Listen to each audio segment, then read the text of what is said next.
How you doing, Rob? How's things, mate? Yeah, good. Thank you. Yourself? Yeah, very well, thank you. A little bit of coaching this morning, but otherwise relaxed day. How's it going pulling your athletic evolution conference together?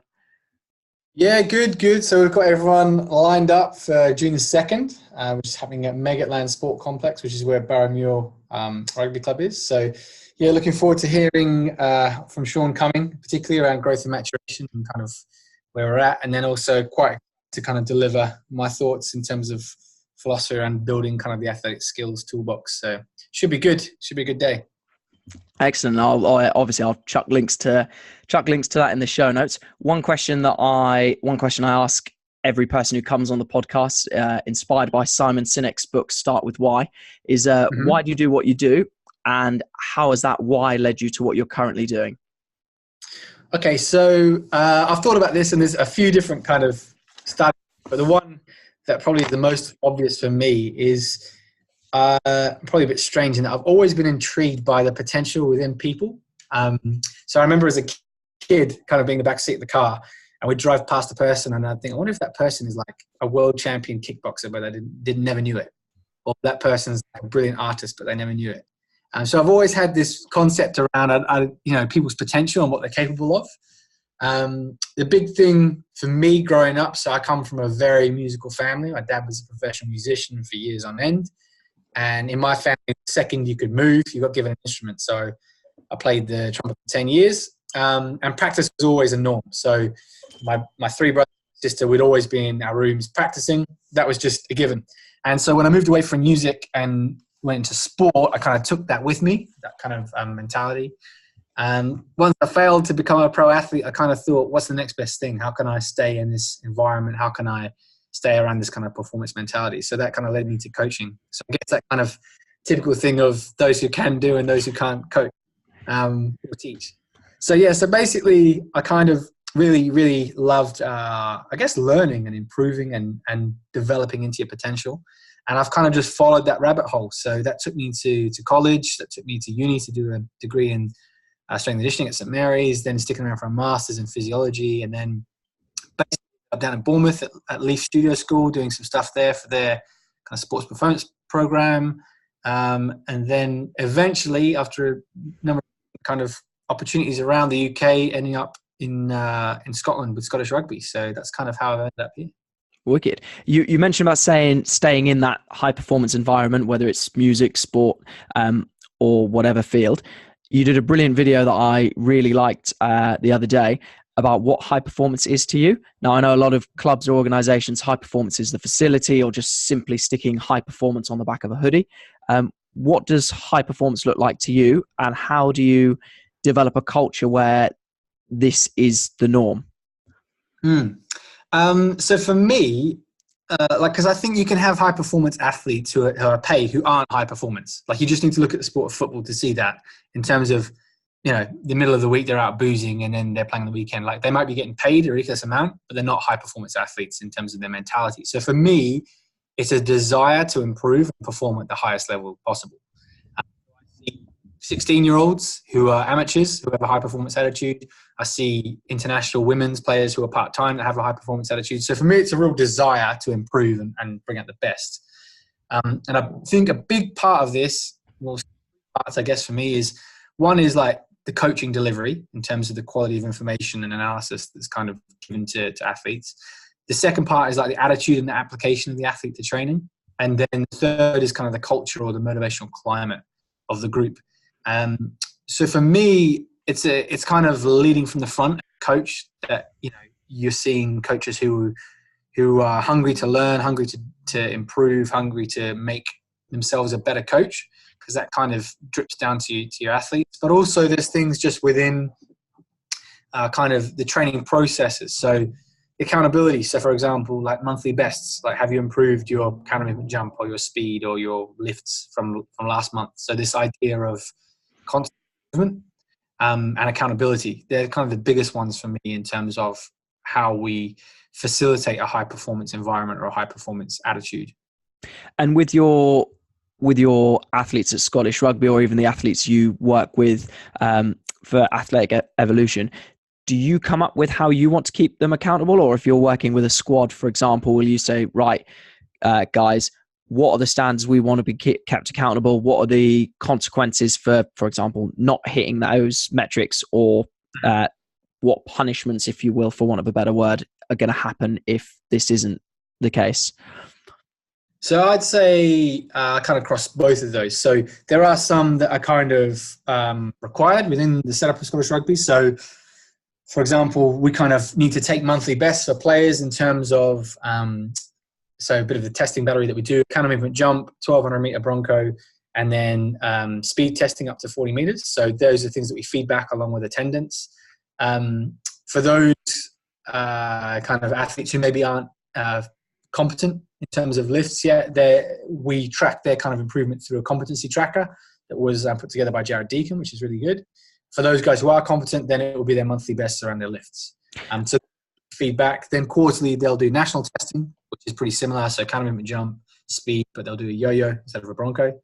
And then within my own environment, then there's other metrics that we're collecting that some coaches might not feedback, but some that I do. So for example, the two big ones that I like to feedback are RPE and GPS. So for me, if I'm asking players to give data, I know one of the biggest things that affects the adherence is that players actually see you doing something with that data. So I send the players that we collect RPEs for, I send them the same report I send the coaches. So they see exactly what the coaches see. They see what their RPE load was for last week, for the last 4 weeks, etc. And because I want them to see that it's not just useless stuff we're asking for, it's actually things that matter, that are implemented, which obviously helps with adherence because it's consistent with reporting your RPEs, for example. And then the same with testing data, I feed that back. A big one for me as well is within a session. So I'm trying not just to create better athletes in terms of what they can do physically, but also their understanding. So I kind of look at it as I'm building mini coaches. So if I'm coaching a group of 12 where there's maybe 6 who are lifting, I don't want those other 6 just stood around twiddling their thumbs. Like I want them watching their partners. So often before I give feedback, I'll ask their partner. I'll be like, okay, what do you see in that squat? And they might say, okay, they're running their back. Okay, what do they need to do to make it better? Or they need to get their chest up. Okay, we'll tell them then. So I'm trying to equip them with the knowledge and the power to coach each other. And that comes in really useful. Like, that's an extra 12 sets of eyes. So, if something's happening behind me in a gym 6 weeks later, their teammate could be spotting that, etc. And I've had this where one of our under-20s players who was injured at the time, dislocated his patella, and I was moving a bench for him, and I could see over the corner of my shoulder that someone was doing deadlifts really dodgily. And I kind of asked another player, I said, hey, what do you see from the side there? And he's like, this. And I said, right, tell him. And I finished up, getting his bench in position. Because it's just me that has the knowledge. Like I'd like to think at the end, the players have a good knowledge. So it's equipping them. So they're feeding back to their peers. They're keeping each other accountable, etc. That kind of thing as well. Brilliant. And in terms of, you said obviously accountability, actually thinking about how you group athletes together or how they coach each other. And obviously we spoke off air about your business side of things, whether it's personal, professional or business. If you could give your younger self one piece of advice, what would that piece of advice be? So I'd say there's 2 for me. So one from a professional level, one from a personal level. So one from a professional level, I'd say, I'll hold my hands up here and say when I was a lot younger, I would criticize coaches who were above me that I thought maybe weren't really valid at the position they were in. I thought I knew better than them, or, I guess when you're at university, you kind of come out with that arrogance because you've learned all the theory, but you have no other practical element. So my advice would be to think critically about why you are complaining or criticizing coaches who have the position you want. Because the reason they're there is they know something you don't know. So even if they don't have the technical knowledge you have, they know something you don't know. And that might be they know how to create good relationships. They know how to do conflict resolution well. They know how to interact with athletes on a much better level than you do. There's some reason they're there and you. Brilliant. Yeah, I remember when I was on my internship with the English Institute of Sport and with GB Boxing, and they basically said to me for the first few weeks, couple of months, that if I was seeing something in a movement and that I've deemed for whatever reason suboptimal. They said, right, don't say something because chances are we've spotted it too, but there's a reason why we're not saying something. And again, like you said about that mindset of actually, there's probably more context to this situation than I realize. I think that's really honest and quite a good reflection. So with that in mind, obviously you said about looking at coaches in certain organizations, and I know you were saying about developing coaches underneath you. Who's had the biggest influence on you as a coach, be it an author you've read or someone you've spent time with? Well, I actually said there was two, and I haven't told you my personal one yet. So my fault. That's all right. That's all right. I've waffled a bit. So my piece of personal advice, and I give this one to younger coaches coming up, is to get better at money management. So I don't think anyone goes into strength and conditioning for the finance, because if you do, you're an idiot. However, like true wealth is the freedom to make choices, and money is a part of that. So money helps you have the freedom to make choices rather than being forced into an outcome. So the better you get at money management, the more choices you have in terms of how you want to spend your time and your future, etc. And in terms of the biggest influence on you as a coach?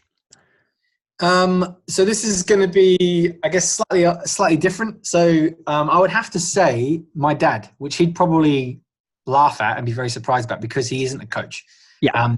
He's a music teacher, but he has a real intrinsic passion for what he does.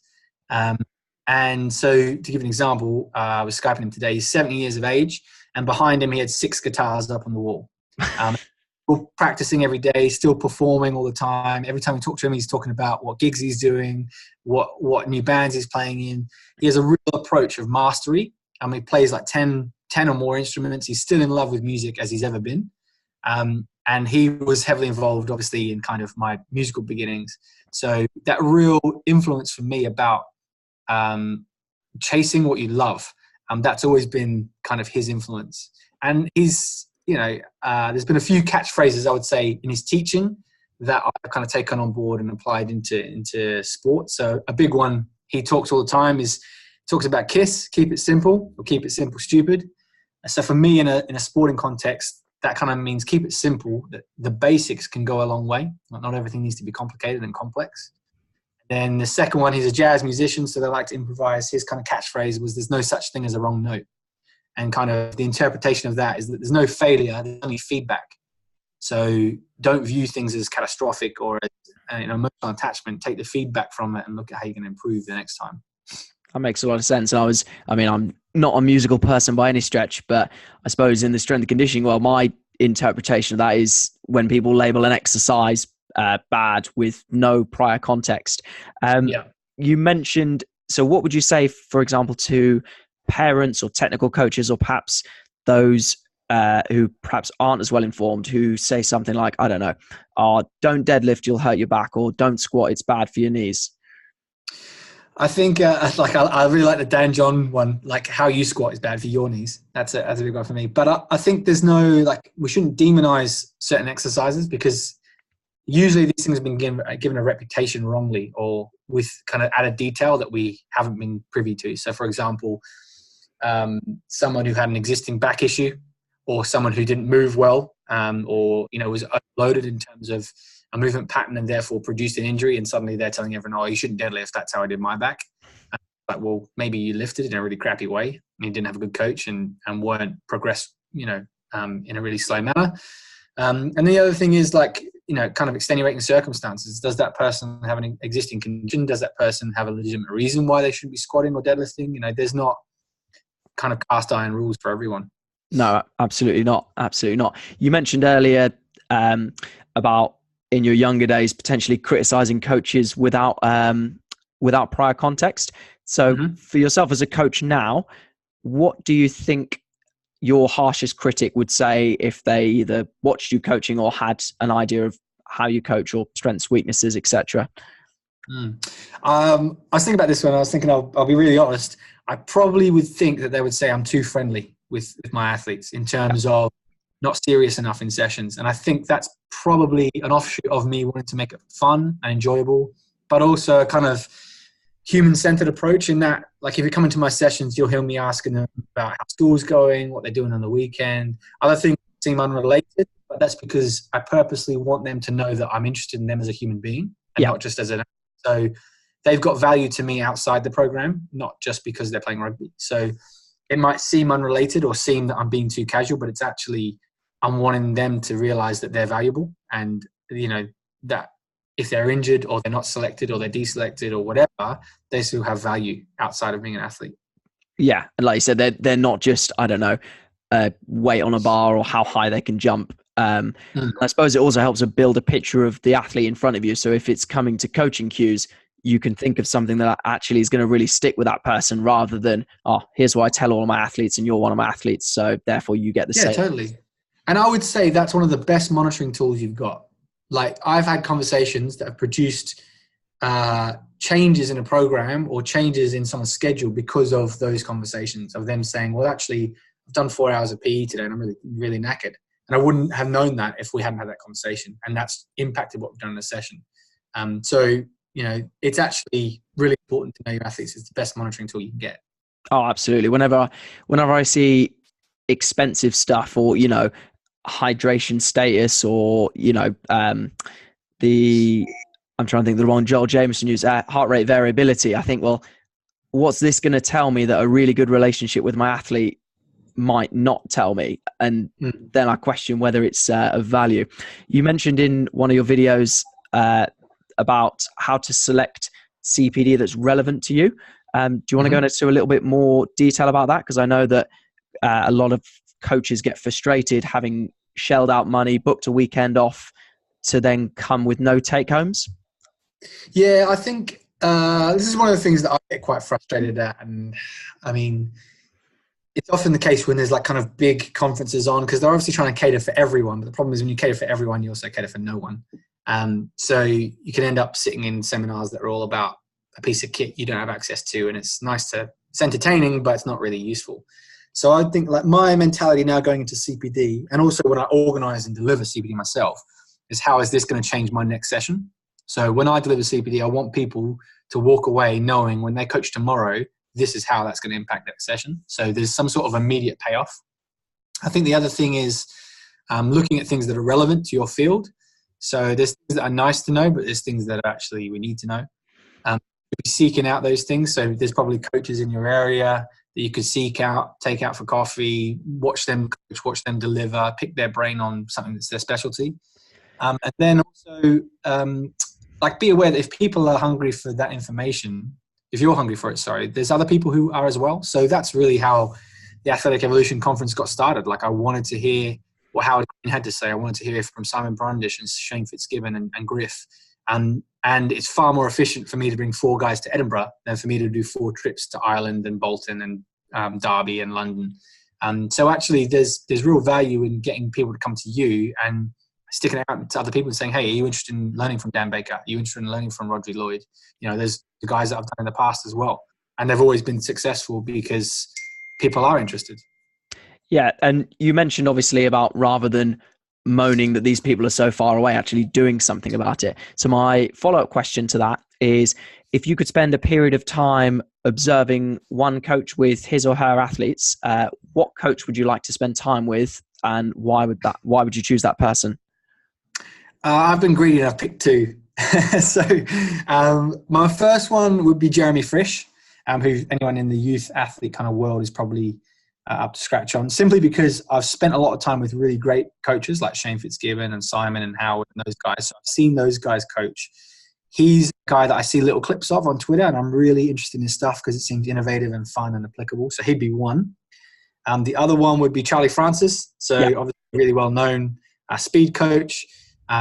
Obviously wrote the book Speed Trap, and kind of the vertical integration model. So he'd be another one who it'd be awesome to kind of touch base with and see what his thoughts were. I like it. You obviously mentioned the people who you're bringing to the conference, and you obviously say you're catering specifically for youth athletes.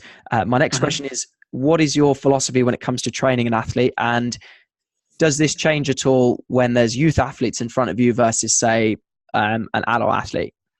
Well, at this point in time, I only really train youth athletes. So I'm thinking the last athletes I trained at senior level would have been Jess Grimson and Vicky Palmer, the Commonwealth Games volleyball pair. So mostly kids these days. So my philosophy around that, like, it's kind of parts to it. So the first one is you're only a caretaker. So at this level, I will have someone for 2 years, maybe 3 or 4, and then I'm passing them on to someone else. And I don't necessarily know who that person is or where they'll be and how their programs run. So they might be someone who's really into weightlifting. They might be someone who hates weightlifting. They might be someone who's really into bodyweight training or really into compound lifts or really into plyos. So I can't predict what that person's going to want. So what I want to do is give my athletes a toolbox of skills that they can pick on when they get to that level. So when they walk in to the next person's program, that person says, hey, can you do a front squat? Yeah, no worries. Can you do an overhead squat? Yeah, brilliant. Can you do a box jump? Yeah. Can you do a kettlebell swing? Yeah. Can you do, behind neck jerk? Yeah. So I want to give them the skills they can draw upon, because what that next guy to do is to just start training.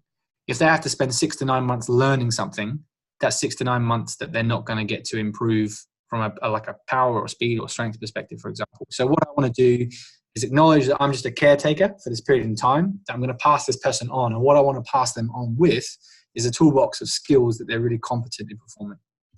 And you mentioned there about, like you said, you don't know what that coach is going to do. You've obviously rattled off a load of exercises.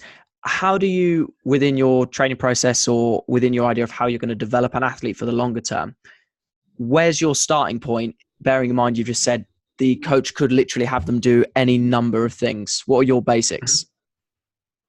So I'm really big on the fundamental human movements. So push, pull, jump, land, hinge, squat. They're kind of the backbone of any training program. We, in terms of Scottish Rugby, will get guys coming into our program around 14 or 15. So circa or kind of post-pubertal, depending on where they're at. So for a lot of our athletes, I guess, they kind of enter into my model in what I call the learn stage. So in terms of the model I like to use, we talk about learn, stretch, load, and explode. So learn is about competency. Can you get competent in a small range of fundamental movements? Then stretch is about, can we stretch the bandwidth to exclude variations of those movements? Such as? Then it's competent in that. We then load the most robust ones, and then we focus on the explosivity of those in the final stage. So that's kind of the model that we work from. So in regards to the stretch part of that model, I think one thing I've definitely been guilty of is I've looked at a pan and thought, yeah, I know that looks good. I know that I can load it. And I automatically think, right, I'm going to load it with external load. So I might think, right, bodyweight squat looks good. Let's go straight into a goblet squat, because we need to get athletes strong, because this is what the research says. How else do you try and stretch that pattern besides, say, just adding weight to it? Yeah, so I think that's a natural kind of progression, the way you talked about. We kind of go, that skill looks good, time to get strong. And I think that's kind of inherent in that unless someone specifically lays out the goalposts of, hey, let's actually look at, can we improve this toolbox? The automatic go-to thing is, if I've gone from squatting 100 to squatting 120, then I'm a good S&C coach, because I've given that athlete an extra 20 kilos.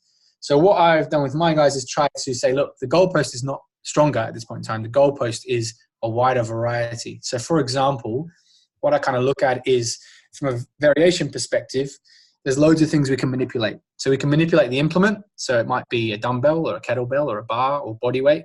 We can manipulate the tempo. So we could focus on a real eccentric control or pause, concentric explosive kind of nature. We can focus on unilateral variations. So kind of an added stability element. And then also symmetry. So for example, you could have a goblet squat with 2 hands, a goblet squat where it's just on the right-hand side of the body or the left-hand side of the body. Each of those are kind of emphasizing a different level of symmetry. So the implement, the tempo, the unilateral kind of element, and then also symmetry right to left are kind of the big ones that spring to mind. And do you like your youth athletes, for example, to have ticked each of those boxes, or what context does it depend on as to whether, for example, if you had a rugby athlete who was, say, 7, you might go through all of those. And if you had a rugby athlete who's 18 who could squat competently, but perhaps desperately needs to get strong for the first team, what do you use as your assessment tools as to how many of those boxes you will try and tick versus, okay, actually now we do legitimately need to get you strong? Yeah, I think a big element of it is, well, firstly, training age is kind of something you've alluded to, but also where that person is in their pathway. I think this is a really, really important area, actually, that people don't fully appreciate, is they don't actually understand where they are in the pathway. They try and coach their under 14 like he's a 22-year-old playing senior level. They don't appreciate that actually he's at this stage in his pathway and they shouldn't be coaching what they fancy coaching. They should be coaching what this kid needs. So what does the kid need at that point in time? So yeah, there's some variability in terms of what that looks like. So for someone who's like 7, for example, I'm not in a rush. I've got loads of time with that guy. So I'm going to take my time. We might do some different variations. We might lengthen it out a bit, let that kind of adolescent awkwardness stage, and then maybe we'll look at really chasing load. That isn't to say that the athlete's not going to get stronger. Of course they're going to get stronger. They're practicing the movement pattern. They've got some external load. It's just that strength isn't our primary driver at that point in time. However, with someone later on who's maybe in full contact rugby at a senior level, well, actually, if that guy doesn't get strong, he's at an injury risk, quite a high kind of severity. So there's a trade-off there in terms of saying, okay, maybe we will cut back on the variety, but we'll look at increasing the load because we need to get you strong because you're going to be tackling 110, 115 kilo props. Brilliant. And you've mentioned your role within Scottish Rugby, and we've briefly spoken about you creating Athlete Evolution. What was it that made you finally say, right, this needs to happen? I know why I want to do it, but now I'm actually going to start this thing. Okay. I think I probably bored my girlfriend with the idea for about a year before I actually pulled my finger out. But what happened was it basically came about during a hiatus in working from S&C. So had quite a negative experience at one club and had left the industry for a little bit and was working in private healthcare, which made me realize how much I hated that and really did love S&C. So I was out of kind of the ballpark at that point in time, and I wanted to keep my hand in it. And I also wanted to get my thoughts down kind of coherently. So I kind of started writing the blog, assuming, no one's going to read this, but it'll be kind of cathartic. And then it's kind of grown from there. But it's probably one of the best things I've ever done, as it's led to loads of opportunities I would never have anticipated, like the workshops I've presented and hosted, running my own conference, presenting at other people's conferences, even going across to Sweden as a consultant for NIFA Sweden. So there's been loads of payoffs for me on that front. And in terms of starting your own business, a lot of S&C coaches, the number of S&C jobs relative to the number of prospective coaches, there's a massive imbalance. Mm-hmm. What advice would you give to somebody who is perhaps looking to go into business, or perhaps if we rewind time and with the mistakes you've made now, what advice might you give to yourself if you were to start over again? If I was to start over again, so one of the things I realized probably only about 12 months ago was that I was writing to the wrong audience. So I was basically writing to S&C coaches who all agreed with me. So I was in this silo of team kind of agreement. And only last year I realized that if I wanted to make the impact that I wanted, I actually needed to write to the sport coach and to the parent. So that's been a big change that I've done in terms of the style and the articles that I write and that kind of stuff, which has produced a big response. If I was starting again in S&C, I would go and get work experience, or I would work at a top facility. So the two that spring to mind for me are Team CC in Bournemouth, run by Russell Jolly, who's doing a fantastic job, and Locker 27 by Matt Church, and guys who've been in the industry a long time and are really successful on a business front. So I would go there to get an insight into running a business and not just the coaching element. Do you think that that's a mistake that a lot of prospective coaches make, in the sense of they kind of know they've got to get experience, but naturally they're going to go towards S&C coaching opportunities because, they want to be an S&C coach. So why do they need business? Yeah, 100%. I think, especially in this day and age, the way things are going, like your own personal brand is really important. That's why, like, Athletic Evolution for me now has kind of evolved, I guess, pardon the pun, into something that's autonomous. So no one can take that away from me. So even if I lost my job at Scottish Rugby, I've still got that. It's also an avenue for me to pursue opportunities that don't fit into my day job. So if I hadn't have done that, a lot of these opportunities I wouldn't have been able to do because they didn't come through Scottish Rugby. They came through Athletic Evolution. So there's the autonomy of having your own thing. There's also the ability to capitalize on other kind of opportunities.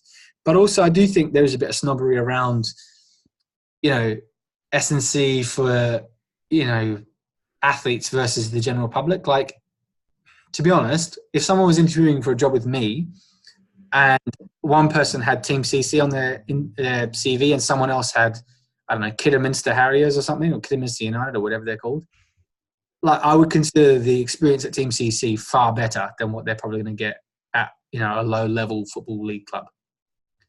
So I think people need to be more critical around what they're getting to do, because I would know for a fact that that person's actually coaching people on a daily basis. They're probably writing programs. They're probably doing warm-ups and cool-downs and interacting with people and getting the coaching skills. Whereas that other guy's probably just making protein shakes, collecting test units, testing people's urine, not really getting a whole lot of empowerment to develop their own programs, etc. So it's looking at the tracksuit logo, look at what am I actually getting out of this experience. Do you think there's also a snobbery in regards to internships where prospective coaches also think, well, I want to do an internship with, I don't know, Manchester United, Arsenal, English Institute of Sport, and they overlook opportunities that might actually be on their doorstep, which, yes, they might not be advertised on the UKSCA, but could give them more coaching experience, could give them more life skills? Yeah, definitely. Like, so to give you an idea of the experience that I had, so I did the first S&C experience I had was the women's rugby union team at St Mary's, which was not a bit standard, didn't have a huge turnout, but it gave me the opportunity to run my own program and to coach. I then moved on to do St Mary's Rugby League and Harlequins Rugby League before they came London Broncos. So there was a lot around that area that was like 5 minutes or 10 minutes, you know, transport for me that gave me really valuable experience. And then I moved on to Watford and on to, you know, loads of other programs. But it started with the university women's rugby union team. Going back to what you said previously about how you realised your mistake was writing to other S&C coaches who maybe wouldn't be your target audience in terms of buying products from yourself, and you realised you had to aim it more at sports coaches or parents. How do we as strength and conditioning coaches, so for example, when we go to a conference, we're all sort of talking the same language, we're all nodding our heads, we use terms like move well and get strong, and we all interpret what each other means, and we probably say and speak the same language. How do we ensure that, for example, when we are talking to parents and we are talking to technical coaches, that they are hearing and understanding the terms we're using exactly as we've meant them? I think that is important because things do get misinterpreted. So I think, first of all, like clarifying terms would be really important. So what do we mean when I say move well? What does move well mean? And I find this is a real difficult one because we can all agree that 100 kilos on the bar is 100 kilos, but we can look at someone's squat and disagree on what is a good movement and what isn't. And that is effectively a lot of the problem with youth S&C. So explaining what good movement is, why it's vital, but also I think this is probably credited to Ben Rosenblatt, what gets measured gets managed. So don't measure load if you actually really care about quality, measure the quality. So put some system in place, whether it's video feedback, whether it is just a red, amber, green system, put something in place that measures what you actually want to measure and can show progress on. Don't say the goalposts at A and measure C, because that's not giving the right message.